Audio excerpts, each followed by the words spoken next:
आज मैं आप लोग के साथ एक ऐसा सीक्रेट शेयर करने वाला हूँ जिसके बारे में मैंने आज तक किसी को भी नहीं बताया है। एंड इस दिन को ना मैं मेरे ज़िंदगी का सबसे इम्पोर्टेंट दिन मानता हूँ, क्योंकि ये वो दिन था जिसने मुझे कम्प्लीटली चेंज कर दिया। एक इरिस्पॉन्सिबल लड़के से मैच्योर लड़के में कन्वर्ट किया। तो ये बात है 7 जून 2022 का, जिस दिन को मेरा 10th का रिजल्ट आ रहा था। अब अगर मैं आप लोग से पूछूं कि जिस दिन को आपका 10th या फिर 12th का रिजल्ट आ रहा था, उस दिन को आप क्या कर रहे थे सुबह, तो ऑफकोर्स आप लोग का आंसर होगा कि आप लोग अपने फैमिली के साथ एक साथ बैठे हुए थे, हाथ में मोबाइल लेके रिजल्ट का वेट कर रहे थे। बट गैस करूं कि मैं उस दिन को कहाँ पर था। उस दिन को मैं, मेरा फादर एंड मेरा कजन ब्रदर एक 4 माले की बिल्डिंग के ऊपर काम में गए और हर किसी को पता था कि आज के दिन मेरा रिजल्ट आने वाला है, बट नो वन केयर्स। अब आप लोग सोचेंगे कि ऐसा क्यों, क्योंकि इतना ज़्यादा इंपॉर्टेंट डे है तुम्हारे लिए, तुम्हारे बोर्ड का रिजल्ट आ रहा है और तुम कई बार काम में गए हो। तो देखो, जब आपका फाइनेंशियल कंडीशन इतना ज़्यादा ख़राब हो जाए ना कि इंसानों को ज़िंदा रहने के लिए जो बेसिक नीड होता है, खाना, 2 वक्त का रोटी, वो भी आपको नसीब ना हो रहा हो, तब आपके लिए ये रिजल्ट, एग्ज़ाम, पास फेल, तब ये सब आपके लिए उतना ज़्यादा मायने नहीं रखता। तो हम लोग ना 4 माले की बिल्डिंग के ऊपर छत में काम कर रहे थे एंड तब ना अचानक बहुत सारे पटाखे फोड़ने की आवाज़ आ रहे थे नीचे से। तो हम ना बिल्डिंग के ऊपर से झांकने लगे कि क्या हो रहा है नीचे। एंड देन हमने देखा कि वहाँ पर एक स्कूल है जहाँ पर कुछ बच्चे पास हुए, जिसकी वजह से वो लोग ऐसे सेलिब्रेट कर रहे हैं पटाखे वगैरह फोड़ के। एंड तभी मेरा जो कजन ब्रदर था उसने बोला कि भाई चल चेक करते कि तेरा रिजल्ट क्या आया। एंड उसके फोन में हमने चेक किया एंड मैं पास था। तो मैंने मेरे पापा को जाके बोला कि मैं पास हो गया and my father was also happy and हम हमारे काम को कंटिन्यू करने लग गए। अब उसके कुछ ही मिनट बाद ना बहुत सारे कॉल्स आने लगे हमारे फोन में। मेरे जितने भी फ्रेंड्स थे वो लोग मतलब स्कूल में सेलिब्रेट कर रहे थे एंड उन लोगों ने ना मुझे वीडियो कॉल करना स्टार्ट कर दिया था कि देखो हम कैसे सेलिब्रेट कर रहे हैं, ये वो, तू कहाँ पर है, कब आएगा, ये सब पूछ रहे थे। बट मैं उनसे कैसे बताऊँ कि आज रिजल्ट का डे है और मैं यहाँ पर काम कर रहा हूँ। तो मैंने उनको बोला कि भाई मैं ना आज नहीं आ पाऊंगा, कुछ तो ऐसा बहाना दे दिया था। अब देखो, मेरे 10th का रिजल्ट आया था एंड मैं भी पास हो गया था, तो उस हिसाब से मुझे खुश होना चाहिए था। बट मैं बिल्कुल भी खुश नहीं था, क्योंकि मेरे अंदर ना यही चल रहा था कि देखो मेरे सारे फ्रेंड्स कितने खुश नसीब है, वो लोग सेलिब्रेट कर रहे हैं स्कूल में एंड मैं अकेले यहाँ पर काम कर रहा हूँ। ये सब मेरे अंदर चल ही रहा था। एंड तभी ना वो जो बिल्डिंग था ना, उस बिल्डिंग का जो ओनर है, मतलब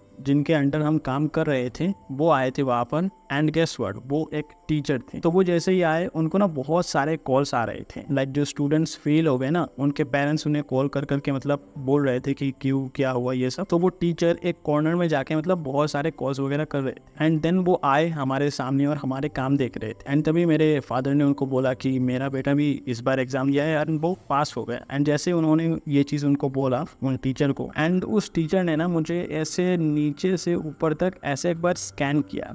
एंड जैसे उसने मुझे ऐसे नीचे से ऊपर तक देखा, मैंने भी अपने आप को ऐसे नीचे से ऊपर तक देखा।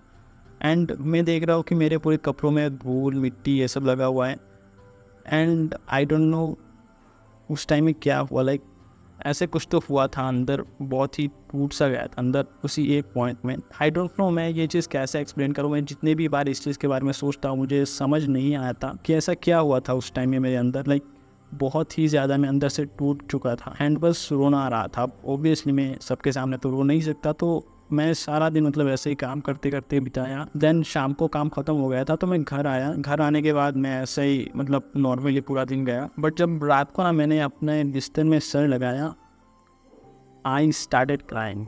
लाइक मुझे अच्छे से याद है उस दिन को मेरा पूरा कुशन भीग गया था आंसुओं से। एंड मेरे पास ना कोई रीज़न नहीं था कि मैं क्यों रो रहा हूँ।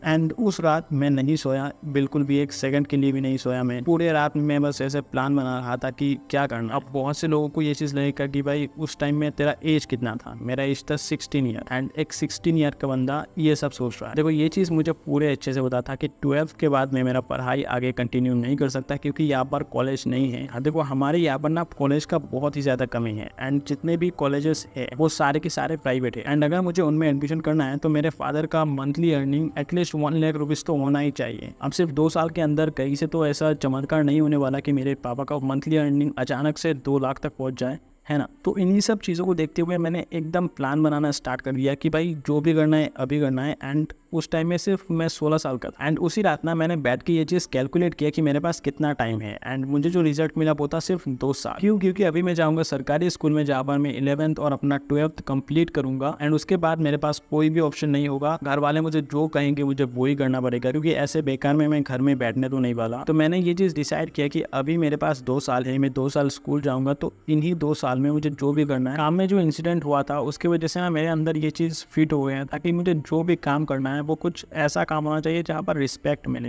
एंड उस एज में मुझे मेरे लिए जो सबसे परफेक्ट काम मिला वो था कंटेंट क्रिएशन, क्योंकि 8 सेमेस्टर से ही मुझे कंटेंट क्रिएशन में घुसने का बहुत ही क्रेज चला था। अब अगर यूट्यूब चैनल स्टार्ट करना है तो एटलीस्ट आपके पास एक मोबाइल फोन तो होना ही चाहिए। तो मैंने क्या किया, मेरे घर के लोकल में ही एक जगह पर काम रख लिया जहाँ पर मैं दिन रात काम कर सकता हूँ, क्योंकि मुझे जल्द से जल्द मोबाइल फोन खरीदना था तो मैं ओवर टाइम भी वहाँ पर कर सकता हूँ। एंड उसी के साथ मेरे घर में एक फोन था मेरे पापा का, एक बहुत ही छोटा सा फोन मैं यहाँ पर स्क्रीन में लगा दूंगा। एंड उस फोन में मैं दिन रात बस how to make money online type के वीडियोस देखा करता था। रात को जल्दी सो जाता था, सुबह जल्दी उठता था एंड जाके ही पापा का फोन लाता था एंड सबसे पहले यूट्यूब में सर्च करता था how to make money online. And जितने भी वीडियोस आते थे सब मैंने देख डाले थे। वहां से मैंने बहुत सारे नॉलेज अचीव किया, लाइक फ्रीलांसिंग क्या होता है, इंस्टाग्राम में बिजनेसेस कैसे करते हैं, यूट्यूब चैनल कैसे स्टार्ट करना है, एफिलिएट मार्केटिंग और भी बहुत से टॉपिक्स में मैंने वीडियोस देख के अच्छा खासा नॉलेज अचीव कर लिया था। एंड उसी के साथ ना मैंने उस छोटे से फोन में एक यूट्यूब चैनल भी स्टार्ट किया बिना किसी होप के। एंड मैं बॉलीवुड का बहुत बड़ा फैन हूँ, मैं मूवीज बहुत ज्यादा देखता हूँ, तो उस चैनल में मैं मूवीज से रिलेटेड वीडियोस बनाया करता था। एंड उसी के साथ मैंने एक और चीज स्टार्ट किया था, मैं इंस्टाग्राम में फैन एडिट्स बना के अपलोड किया करता था। अब इस चीज में मुझे कोई भी ऐसा होप था नहीं, मैं उस छोटे से फोन में बहुत ही टाइम लगा के कुछ ना कुछ करके वीडियोस बनाया करता था एंड रेगुलरली बस अपलोड करता था ऐसे ही बिना किसी होप के। देन अराउंड 3 महीने लोकल में काम करने के बाद वहां से मुझे कुछ पैसे मिले एंड देन मैं जिस इंस्टाग्राम पेज में वीडियोस अपलोड किया करता था उसमें कुछ वीडियोस वायरल चले गए। तो उसमें डीएम आया, किसी ने बोला कि भाई मैं तुझे इतना पैसा दे दूंगा तो मुझे ये इंस्टाग्राम पेज सेल कर दे। एंड वहां से भी मुझे कुछ पैसे मिल गए, बट स्टिल मेरा एक फोन खरीदने का पैसा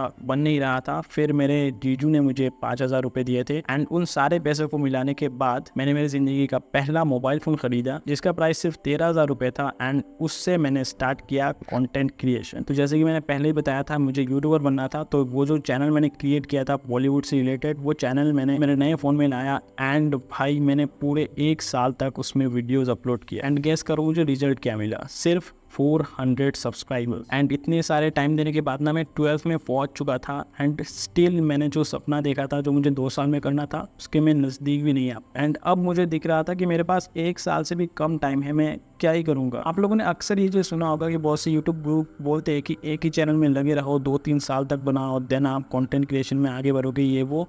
but I don't believe in चीज़ों में, क्योंकि मैंने ना उस चैनल में कंटेंट क्रिएट करना बंद कर दिया क्योंकि मुझे लग रहा था कि भाई कुछ फ़ायदा हो ही नहीं रहा, तो मैं क्यों ही इसमें इतना ज़्यादा घिसूं। एंड मैंने कुछ और चीज़ों में अपना लक आजमाना स्टार्ट किया। सबसे पहले जो चीज़ मैंने ट्राई किया वो था फ्रीलांस। एंड मैं ऐसा नहीं कहूँगा कि उस चैनल ने मेरा पूरा 1 साल बर्बाद कर दिया, क्योंकि उस चैनल में काम करने के बाद ना मेरा editing skill and thumbnail designing का ऐसा नहीं बोलूँगा कि बहुत ही ज़्यादा ठीक ठाक ही था, बट देन मैंने वहाँ से स्टार्ट किया फ्रीलांसिंग। मैं छोटे मोटे क्रिएटर्स के लिए थंबनेल डिज़ाइन करता था एंड यहाँ से थोड़े बहुत पैसे आने स्टार्ट हो चुके थे। अब फ्रीलांसिंग से रिलेटेड भी ना बहुत सारे स्टोरीज है, बहुत सी इंटरेस्टिंग चीज़ें हैं जो मैं आप लोगों के साथ शेयर करना चाहता हूँ, बट एक ही वीडियो में मैं सब कुछ नहीं बताना चाहता सिंस ये मेरे चैनल का फर्स्ट वीडियो है। सो आप लोग कमेंट सेक्शन में बताओ कि आप लोग फ्रीलांसिंग से रिलेटेड वो वीडियो देखना चाहते हो या नहीं, बहुत कुछ सीखने को मिलेगा। देन पहले जो मैंने आप लोग को एक इंस्टाग्राम बिजनेस के बारे में बताया था, एक फैन पेज क्रिएट करो, उसमें वीडियोज अपलोड करो, जब वो ग्रो कर दिया था देन उसे सील कर दो। तो वो चीज़ में भी मैंने एकदम डेडिकेटेडली स्टार्ट किया, उससे भी मैंने अच्छे खासे पैसे कमाए। उससे रिलेटेड भी बहुत सी स्टोरीज है जिनके बारे में भी मैं आपको बताऊंगा कभी। अब जैसे कि मैंने आप लोग को पहले ही बताया था कि मैं 11th में सिर्फ 10 दिन गया था टोटल, एंड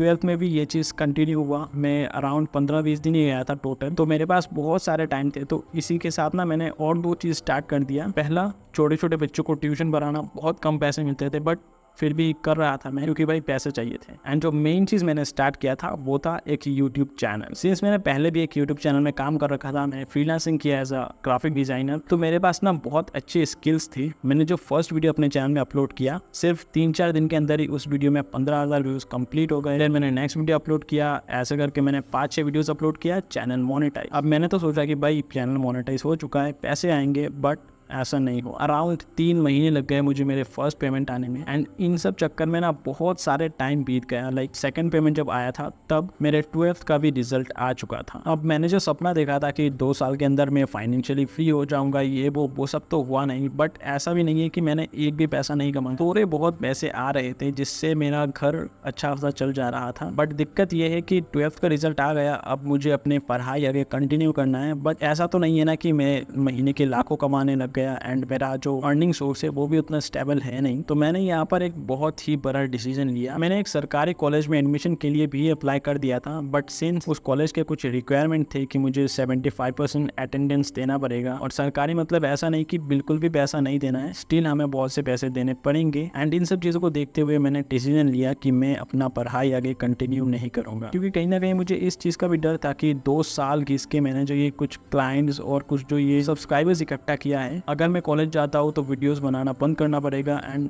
ये सब फिर से जीरो में आ जाएगा। अब सिंस मैंने मेरा पढ़ाई कंटिन्यू नहीं किया, अब मेरे पास टाइम ही टाइम था। मैंने एक ही साल में इतने सारे चीज़ें ट्राई किए। सबसे पहले तो मैंने मेरे फ्रीलांसिंग को फिर से रीस्टार्ट किया, मैंने ड्रॉप शिपिंग स्टार्ट किया, मैंने डिजिटल प्रोडक्ट सेल करने का एक बिजनेस स्टार्ट किया, साथ ही में मैंने इंस्टाग्राम में वो जो मेरा बिजनेस था वो भी स्टार्ट किया एंड यूट्यूब चैनल में पूरा डेडिकेटेडली काम करने लगा। अब मैंने ये एक साथ जितने भी चीज़ें स्टार्ट किया ना, मुझे हर एक जगह से अच्छे रिजल्ट मिल रहे थे। ऐसा नहीं कहूँगा कि हर एक चीज़ में मैं फर्स्ट टाइम में ही सक्सेसफुल रहा, काफ़ी सारी चीज़ें में मैंने ट्राई किया, लॉस हुआ, बट उनसे बहुत सी चीज़ें सीखने को मिला। एंड देन एक टाइम ऐसा आया जब मैं देख रहा था कि भाई यूट्यूब चैनल ना काफ़ी अच्छा खासा ग्रो करेगा अगर मैं उसमें कंसिस्टेंट हो जाऊँ। तो यहाँ पर मैंने मेरी ज़िंदगी का सबसे गलत डिसीजन लिया। मैंने जितने भी मेरे दूसरे अर्निंग सोर्स थे सारे बंद कर दिया, मेरे जितने भी क्लाइंट्स थे मैंने उनको मना कर दिया कि मैं आज के बाद काम नहीं कर पाऊंगा, एंड मैं फुल टाइम यूट्यूबर बन गया। मैं हर हफ्ते क्वालिटी कंटेंट अपलोड कर रहा था एंड सच कहूँ तो इससे काफ़ी ज़्यादा फायदा भी हुआ। बहुत सारे ब्रांड्स आए मेरे पास, कुछ ही टाइम के अंदर मैंने एक 50,000 का लैपटॉप भी खरीद लिया, बहुत सारे इक्विपमेंट खरीदा मैंने मेरे कंटेंट क्रिएशन के लिए। एंड जो सबसे बड़ा इन्वेस्टमेंट मैंने किया वो है ये, अभी मैं जिस घर में बैठ के वीडियो बना रहा हूँ, ये पूरा का पूरा घर मैंने बनाया अपने 20 साल की उम्र। एंड पर्टिकुलरली सिर्फ 2024 में एक ही साल में मैंने अर्न किया पूरा 5 लाख रुपए। बट भाई तूने तो बोला था कि यूट्यूब छोड़ना तेरा सबसे बड़ी गलती है, बट यहाँ पर तो तेरा फायदा हुआ ना। तो ध्यान से सुनो, आज से 2 महीने पहले मेरे चैनल में 20,000 सब्सक्राइबर कंप्लीट हुए एंड जिस दिन को मेरे चैनल में 20,000 सब्सक्राइबर कंप्लीट हुआ उसी दिन को रात को मेरा यूट्यूब चैनल रिमूव हो गया। रीजन क्या है क्या नहीं वो सब कभी और बताएंगे किसी और वीडियो में। बस इतना समझ लो कि मेरा जो अर्निंग सोर्स थे जितने भी सारे खत्म, यूट्यूब चैनल भी खत्म and I was at 0। But मुझे अपने आप पर पूरा भरोसा है, अगर मैं आज फिर से फ्रीलांसिंग स्टार्ट करूँ सिर्फ 1-2 हफ्ते के अंदर ही मैं क्लाइंट्स इकट्ठा कर लूँगा फिर से। एंड नॉट ओनली फ्रीलांसिंग, आज से कुछ दिनों पहले मैंने एक यूट्यूब चैनल भी क्रिएट किया था, सिर्फ 2 वीडियोस अपलोड करके ही मैंने उस चैनल में 1000 सब्सक्राइबर कंप्लीट कर लिया है। आई होप ये स्टोरी आप लोग के लिए मोटिवेटिंग रहा होगा। बाकी नेक्स्ट आप लोग किस टॉपिक में वीडियोस देखना चाहते हो please do let me know in the comment section. ये मेरा फर्स्ट वीडियो है तो मुझे नहीं पता कि इस चैनल में मैं किस टाइप के वीडियोज़ अपलोड करूँगा। बाय।